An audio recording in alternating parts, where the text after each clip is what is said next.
Hello friends, welcome our channel study blogs with Shivendra. देखिएगा, ये आपका इंटरप्रिटेशन की सीरीज़ का सेकंड पार्ट रहेगा। ये 2013 वाला हमारा क्वेश्चन पेपर है और इसे हम सॉल्व कर लेते हैं। ये इंटरप्रिटेशन का रहेगा ओनली। ये कह रहा है विधि के, देखिए 81 क्वेश्चन में कह रहा है विधि के निरसन से क्या तात्पर्य है। तो विधि के निरसन से क्या तात्पर्य है? विधि में संशोधन करना, विधि में के अस्तित्व में रहना, विधि अस्तित्व में नहीं है। ठीक है, विधि अस्तित्व में नहीं है इसलिए रिपीट हो जाती है। तो हमारा क्वेश्चन नंबर 3 हो जाता है। फिर आ जाइए, जब विशिष्ट कानून एवं सामान्य कानून के मध्य विरोधाभास हो तो ऐसी अवस्था में कौन सा कानून चलेगा। देखिएगा, जब दो कानूनों में कॉन्ट्रडिक्ट हो ना, तो फिर आपका विशिष्ट मतलब वो जो स्पेसिफिक लॉ है ना, वो चलेगा। देखिएगा, आईपीसी के आप सेक्शंस देखते हैं जहाँ पर लिखा हुआ है कहीं आप जैसे आपने किसी SC/ST से आपका झगड़ा हो गया तो वो आईपीसी में ना गमन करके ना आपका SC/ST एक्ट में गमन किया जाता है।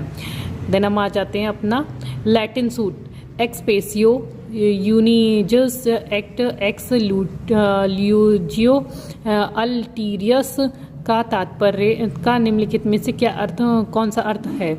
ठीक है, यह किसी वस्तु का अभिव्यक्त उल्लेख दूसरे के अपवर्जन में इंगित करना। भाई देखिए, लैटिन वर्ड्स आपको याद करने ही पड़ेंगे। आ जाए 84 पर। एक से कानून का विधायिका द्वारा संविधि में स्पष्ट उल्लेख करके भूतलक्षी प्रभाव दिया जा सकता है। तो किस में दिया जा सकता है भूतलक्षी प्रभाव आपका? तो ये हो जाएगा हमारा ये कह रहा है कि कौन से कानून का विधायिका द्वारा संविधि में स्पष्ट उल्लेख करके भूतलक्षी प्रभाव दिया जा सकता है।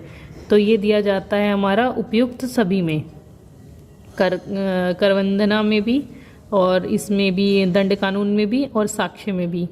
देन आ जाते हैं हम अपना नेक्स्ट।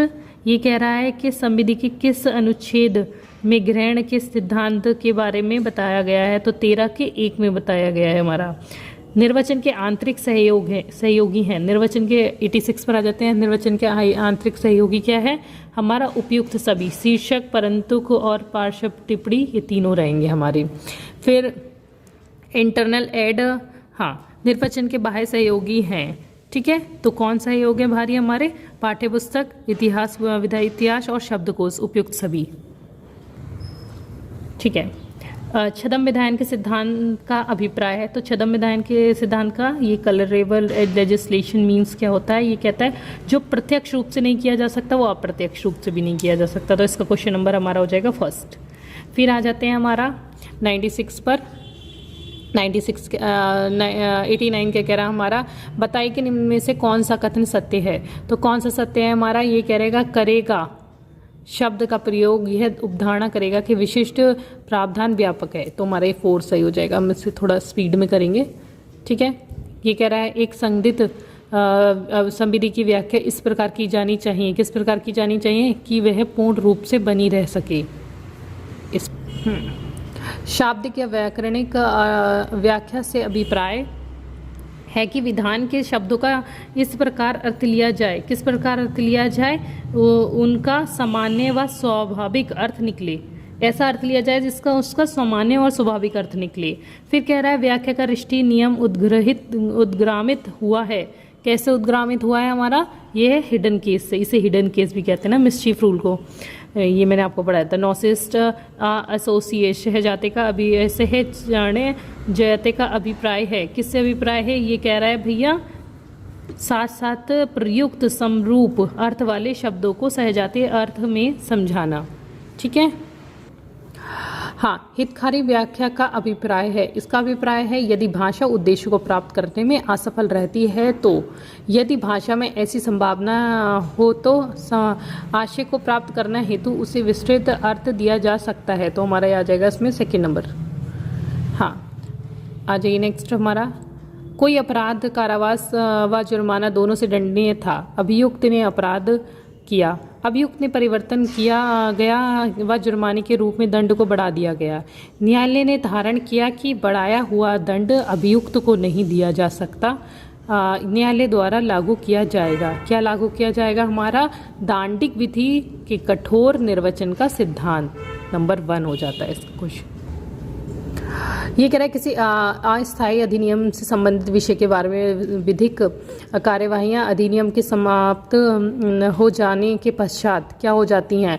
तो ये हो जाती हैं हमारा नंबर 3 कह रहा है संस्थित की जा या जारी रखी जा सकती हैं यदि वृत्तिक खंड खा हो। ठीक है, नेक्स्ट आ जाइए अपना। किसी अधिनियम की संवैधानिकता के बारे में उपधारणा होती है कि, क्या उपधारणा होती है कि यह एक संवैधानिक, इट इज़ कॉन्स्टिट्यूशनल। ये कह रहा है कल्याणकारी संविधि के निर्वचन के बारे में नियम है कि उसका निर्वचन कैसा होना चाहिए। उसका निर्वचन ये होना चाहिए उदारता पूर्वक किया जाना चाहिए। निम्नलिखित में कौन सा सही नहीं है। किसी विधायिका को किन्हीं विषयों पर विधि बनाने की शक्ति। ठीक है, तो इसका होगा हमारा अपने उत्तराधिकारी को भविष्य में बांधने की शक्ति। ऐसा नहीं कर सकते आप, है ना। फिर आ जाता है संविधि की 7वीं सूची में सूचियों की प्रविष्टि की व्याख्या के संबंध में नियम की उसका निर्वचन क्या होगा हमारा विस्तृत एवं उदार रूप से किया जाना चाहिए। कोई प्रावधान जिसमें 3 माह से अधिक की नोटिस का प्रावधान है, तो ये क्या हो जाएगा हमारा, ये हो जाएगा हमारा मैंडेटरी, मतलब अज्ञापक हो जाएगा ये। फिर कह रहा है डेलीगेट्स नॉन पेटिस डेलीगेयर का अभिप्राय है। इसका अभिप्राय किससे है हमारा, ये कह रहा है वह उसे आगे प्रत्यायोजित नहीं कर सकता है। फिर आ जाइए अपना नेक्स्ट। यदि संविधि की भाषा की एक से अधिक व्याख्या संभव है तो न्यायालय का प्रयास होना चाहिए कि विधि के पीछे क्या करे, अपना विधायिका का इंटेंशन को ज्ञात करे, विधायिका के आशय का पता लगाए। हाँ, निम्नलिखित में कौन सी इस नियम की सीमा है कि कराधान विधियों का कठोर निर्वचन किया जाना चाहिए। तो क्या है इसका हमारा 4th, यदि शब्दों में संसद का आशय कर लगाने का स्पष्ट है तो कर लगाना होगा। फिर कह रहा है किसी संविधि में किसी परंतु का अभिप्राय है। क्या अभिप्राय होता है, सामान्य नियम का अपवाद। ठीक है, स्टैट्यूट संविधि के निर्वचन से आप क्या समझते हैं, तो ये कह रहा है भैया न्यायालयों के द्वारा स्टैट्यूट्स का निर्वचन। ठीक है, फिर आ जाइए अपने नेक्स्ट क्वेश्चन पर। ये कह रहा है कि भैया आपका हाँ, न्यायालय रिष्टि का नियम क्या है। तो रिष्टि का नियम क्या है हमारा 3rd कह रहा है न्यायाधीशों को उस रिष्टि को देखना चाहिए जिसे रोकने के लिए कानून बनाया गया है। स्टेर डेसाइसिस का सिद्धांत क्या है, तो इसका सिद्धांत क्या है हमारा पूर्व न्याय का सिद्धांत, हमारा CPC का सेक्शन नंबर 11। हाँ, फिर आ जाइए हमारा बाद में विनिश्चित आधार से आप क्या समझते हैं, बात का विधिक कारण। विनिश्चित आधार क्या है, बात का विधिक कारण। बाद विधि का अर्थ है, क्या अर्थ है बाद, ये कह रहा है विधि वास्तव में कोई विधि नहीं है। आज ये अपने प्रत्यायोजित विधान का अर्थ है। प्रत्यायोजित विधान का अर्थ क्या है, उस प्राधिकार द्वारा निर्मित विधि जिसे संसद ने प्रत्यायोजित की शक्ति दी है। विधि की निर्वचन की कला एवं उद्देश्य को दर्शाने की कला है। ये किसने कहा है, तो ये किसने कहा है, एलन ने कहा है। निर्वचन को कला और उद्देश्य के बारे में जो बात की है वो एलन ने की है। फिर आ जाइए अपना विधि का बाह्य भाग महत्वपूर्ण विधि है लेकिन महत्वपूर्ण है, क्या महत्वपूर्ण है, सार।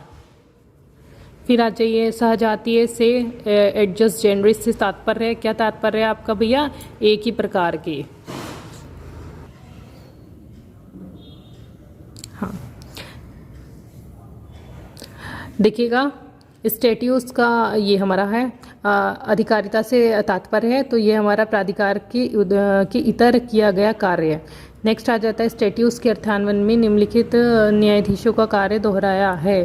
प्रथम विधायिका ने वास्तव में यह क्या कहा है कि किसके अनुसार वास्तविक अर्थ द्वितीय विधायिका ने क्या कहना चाहा है, ये किसने कहा है, ये कीटर ने कहा है हमारा। निम्नलिखित में से कौन सा बात सामंजस्यपूर्ण निर्वचन से संबंधित है, तो यह है बंगाल इम्यूनिटी वर्सेस बिहार राज्य का हमारा। देखिएगा फ्रेंड्स, ये हमारा था इंटरप्रिटेशन का 2013 का क्वेश्चन पेपर सॉल्व हुआ है। और अब हम जो अपने द्वारा बनाए गए हमारे MCQ हैं, एक्सपेक्टेड MCQ हैं, वो करा दिए जाएंगे। Thank you.